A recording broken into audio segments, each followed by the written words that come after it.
1월 첫날 새벽기도의 제목을 함께 한번 따라해 보겠습니다. 주여 기억하소서. 오늘 132편 말씀을 통해서 이런 제목으로 하나님께서 첫날 첫 시간에 우리에게 주시는 은혜를 함께 나누기를 원합니다. 이스라엘 백성들에게 기억이라고 하는 단어는 굉장히 중요합니다. 히브리어로 자칼이라고 하는 단어인데요.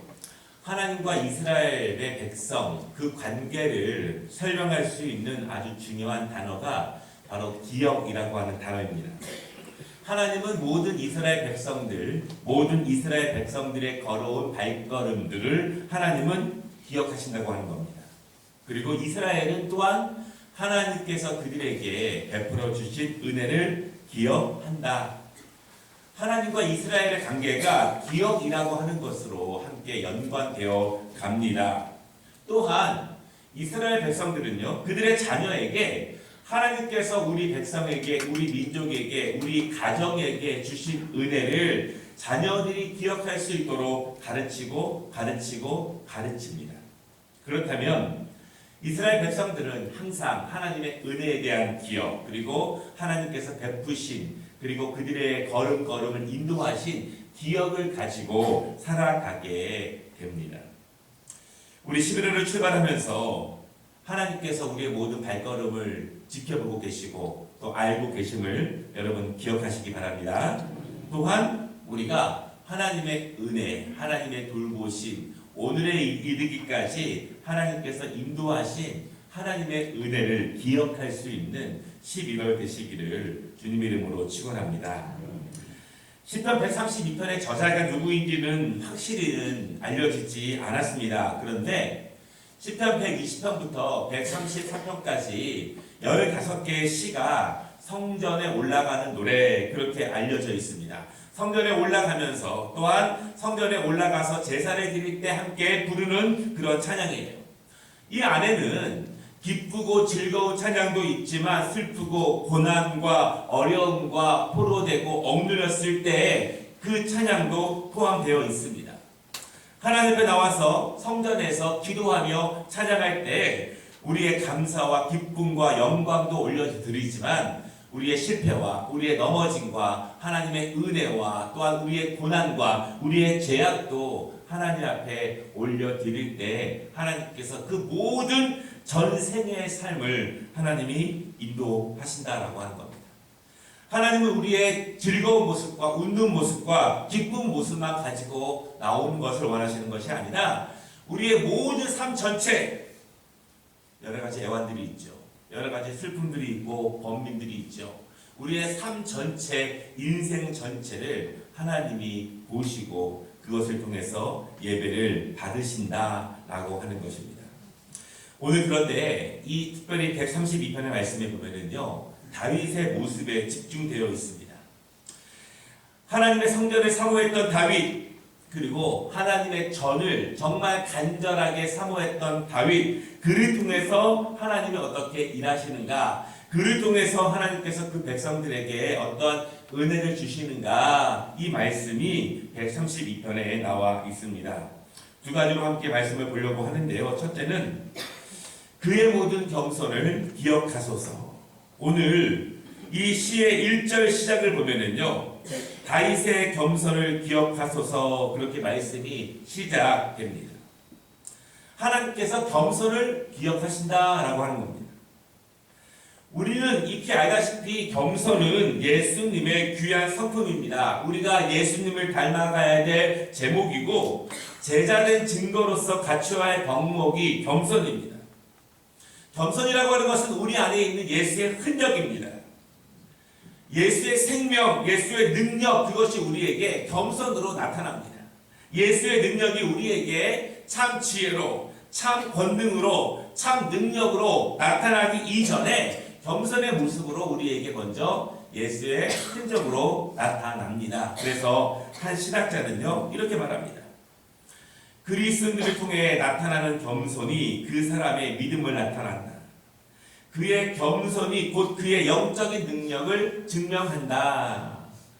힘있고 능한 것이 예수의 흔적이 아니라 겸손의 모습이 진정한 예수의 흔적이고 예수의 생명이 나타나는 것이다. 그렇게 말합니다.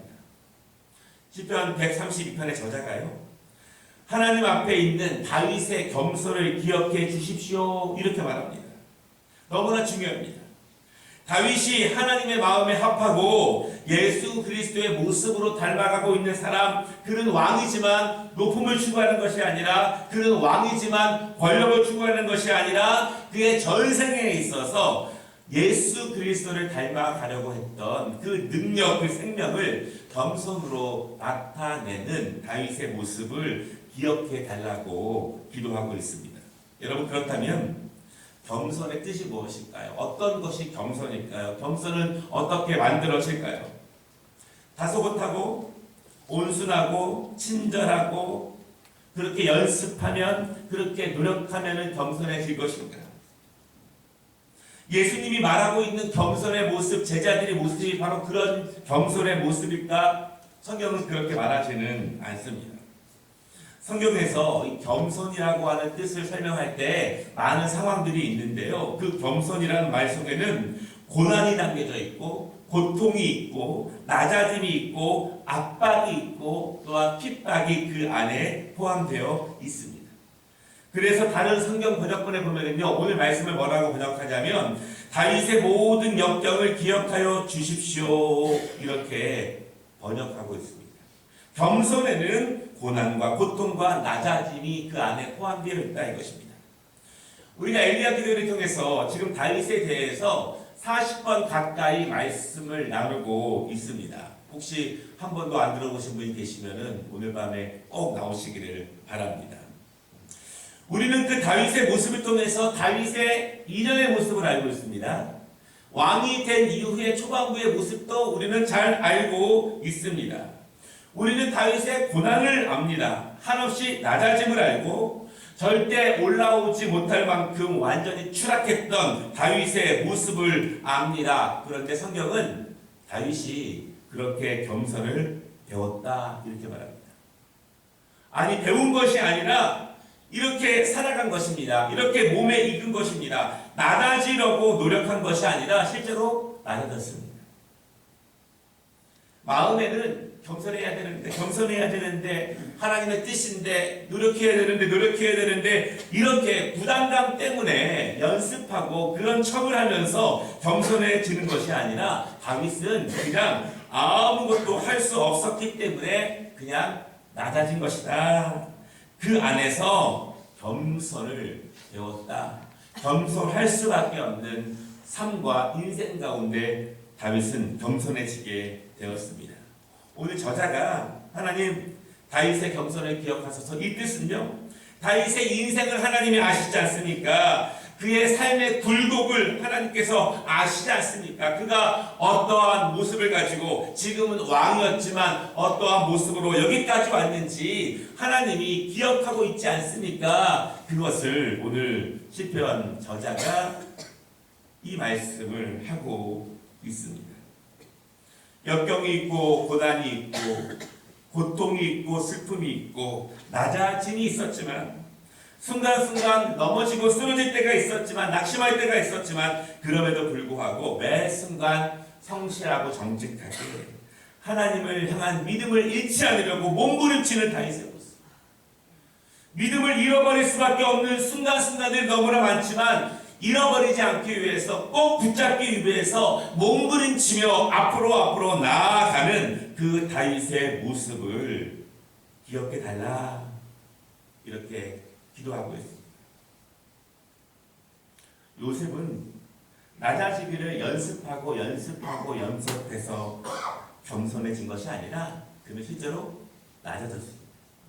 구덩이 속에 들어갔고 종이 되었고 감옥에 들어가게 되었고. 사랑하는 여러분, 하나님께서 우리의 겸손의 인생을 아신다는 것을 기억하시기 바랍니다.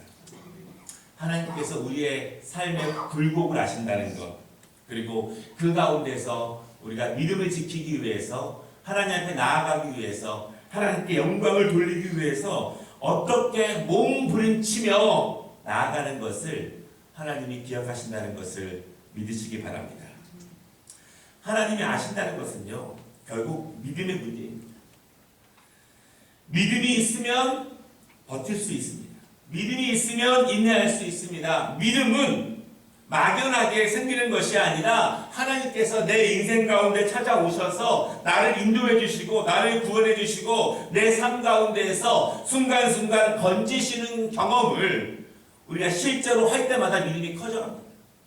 사실은요, 믿음이라고 하는 것은 하나님의 역사를 내 인생 가운데 영적으로 실제적으로 풍성하게 경험하는 만큼 우리의 믿음은 커질 수밖에 없어요. 왜냐하면 내가 보았기에, 내가 경험했기에, 내가 알기에, 다른 사람들은 모른다고 했지만 나는 분명히 하나님의 크신 위대하심을 경험했기 때문에 내 믿음은 날마다 커질 수밖에 없습니다. 그것이 있으면 요셉처럼 번번이 실패하는 낮아짐의 모습 가운데서도 하나님을 향해서 믿음을 가지고 붙잡고 나아갈 수 있습니다. 그것을 경험하는 다윗처럼 쫓겨가고 죽을 고비를 넘기지만 하나님의 구원하심에 대한 그 믿음을 저버리지 않을 수 있습니다. 바라기는 여러분, 힘들고 지치고 어렵고 고난과 역경들이 없으면 좋겠지만 그 시간 더욱더 하나님께서 우리에게 주시는 역사와 위대하심을 경험하는 축복의 시간이 되시면 좋겠습니다. 그때 더욱더 믿음으로 그것을 붙잡으시기를 바랍니다. 하나님은 다윗의 겸손을 기억하십니다. 그리고 그가 겸손을 통해서 더욱더 하나님께 온전함으로 나아갈 수 있습니다. 오늘 읽은 말씀 가운데요, 2절부터 5절까지 보면은요, 하나님의 성전을 향한 구구절절한 다윗의 마음을 볼 수 있습니다. 예수님을 닮아가는 것이기 때문에, 생명으로 나아가는 것이기 때문에 겸손은 더욱더 온전하게 하나님께 나아갈 수 있는 은혜를 주고 더욱더 분명하게 깨달을 수 있는 지혜를 주고 내 안에 내주하고 계시는 성령님을 분명히 만날 수 있는 은혜를 줍니다. 그래서 다윗은 그 겸손을 통해서 하나님의 성전을 더욱더 사모하게 되고, 그리고 하나님의 성전을 건축하고자 하는 마음으로 그 안에 불타오르게 됩니다. 바라기는 여러분, 겸손을 배우면, 겸손의 삶을 살면 하나님께서 그 인생을 인도하심을 믿으시기 바랍니다. 우리 11월 정말 더욱 겸손을 배우는 시간이 되시기를 바랍니다. 이론적이로가 아니라, 억지로 노력하는 겸손이 아니라 하나님 안에서 예수의 생명 때문에 나타나는 겸손의 11월 되시기를 주님의 이름으로 축복합니다. 두 번째는요, 하나님께서 다윗에게 뿔이 나게 할 것이다.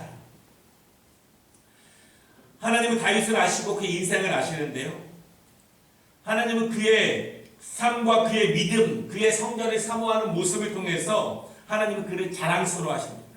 그리고 다윗을 높이십니다. 하나님은 믿음으로 하나님께 나오며 하나님의 전을 사모하는 그들을 하나님은 자랑스러워 하십니다. 왜냐하면 하나님이 임재하고 계신 그 상징적인 성전을 사모하는 자들을 하나님이 사랑하실 수밖에 없습니다. 그리고 그들을 높이십니다. 높이셔서 하나님을 사랑하고 겸손으로 나아가는 자를 하나님이 어떻게 축복하시는지를 만방에 알게 하여 주십니다.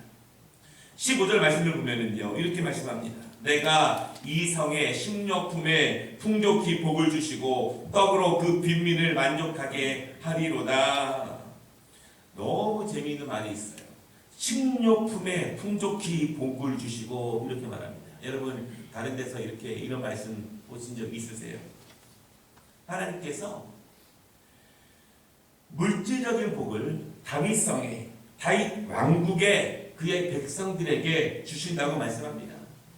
그 모든 가정마다 강건함으로 은혜를 주신다고 말씀하고 있습니다.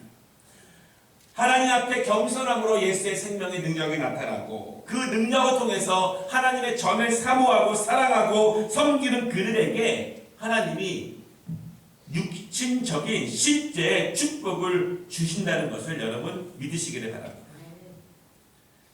하나님은요, 우리의 삶을 돌보십니다. 우리의 영적인 삶만 풍성하게 인도하시는 것이 아니라 우리의 삶을 돌보심을 여러분 믿으시기를 바랍니다. 결국 복 주시고 인도하시는 분은 하나님이십니다. 하나님이 우리에게 복 주셔야 하고 특별히 하나님께서 우리 자녀들에게 복 주시고 지혜 주시고 그들의 인생을 인도해 주셔야 합니다. 겸손으로 그리고 하나님의 전에 사모하는 믿음 가운데 하나님이 이러한 복을 주신다는 것을 믿으시기를 바랍니다. 또한 16절 보면은요. 내가 그 제사장들에게 구원을 옷 입히리니 그 성도들은 즐거이 외치리로다 이렇게 말씀합니다. 영적인 축복을 주신다는 거예요. 온전하게 성전이 세워지면 하나님께서 제사장들을 통해서 온전한 예배 공동체를 이루게 하시고 능력 있는 신앙 공동체를 이루게 하시고 그 믿음에 근거해서 그 민족을 세워주신다고 말씀합니다. 여러분 우리는요 마음에 힘이 생겨야 마음에 확신이 생겨야 마음에 분명한 것이 생겨야 일도 열심히 할 수 있고 공부도 열심히 할 수 있고 뭐든지 긍정적으로 할 수 있습니다. 내 마음의 능력, 내 마음의 힘이 떨어지면 아무것도 안 됩니다. 그럼 우리가 우리의 인생, 우리의 가정, 우리의 민족, 이 민족을 함께 강건하게 세워가는 그 능력이 어디서 오느냐? 오늘 하나님은 분명히 말씀합니다. 내가 그 제사장들에게 구원의 옷을 입히리니 하나님이 그 예배 공동체, 그 신앙 공동체를 통해서 강건한 은혜를 주시고 영적인 충만함을 주시고 믿음의 확신을 주시고 성령님의 충만함을 더해 주실 때 성도들이 즐거이 그들의 가정에서 그들의 삶의 지경에서 풍성한 은혜를 주신다는 것을 여러분 믿으시기를 바랍니다. 잠을 오래 자면 다시 내 안에 힘이 막 솟아나서 막 일할 수 있을까요? 내가 즐거운 것을 많이 하게 되면 내 마음에 없던 능력이 생겨서 동력이 생겨서 또다시 힘을 낼 수 있을까요? 잠깐입니다. 잠깐. 육신적인 것은 잠깐입니다. 하나님께서 우리의 마음에 지혜를 주시고 능력을 주시고 세움을 허락하여 주실 때 우리가 가정에서 직장에서 이 삶에서 능력으로 살아갈 수 있음을 믿으시기 바랍니다. 이것을 믿으면 예배가 은혜로워집니다. 예배가 풍성해집니다. 예배 때 부르는 찬양이 높아집니다. 그 기도가 간절해집니다. 왜냐하면 하나님이 힘을 주시고 은혜를 주셔야 이 땅 가운데 능력으로 살아갈 수 있음을 믿기 때문에 그렇습니다. 오늘 결론은요 17절인데요. 하나님은 다윗에게 뿔이 나게 하신다 이렇게 약속하십니다. 성경에서 뿔은요 힘을 상징하고 권력을 상징하고 능력과 번영을 뜻합니다. 하나님께서는 다윗을 통해서 그 믿음의 사람, 그 겸손의 사람, 그가 통치하는 나라, 하나님의 전을 사모하는 그 다윗, 그가 통치하는 나라가 튼튼하게 강건하게 세워질 것이고 내가 그를 자랑스러워할 것이다. 세상 모든 이방 사람들이 다윗을 통해서 어떤 나라가 세워지는지 하나님이 그 나라에 어떤 복을 주시는지 하나님께서 보여주실 것이다. 이렇게 말씀합니다. 히브리어를 시작합니다. 시작하는 것은 좋지만 또한 정으로가는 한 해를 바라보면서 우리 마음들의 무거운 마음도 분명히 있습니다. 그러나 오래 수고한 우리의 인생을 하나님께서 아신다는 것을 믿으시기 바랍니다. 우리의 노고를 아시고 우리의 고난도 아십니다.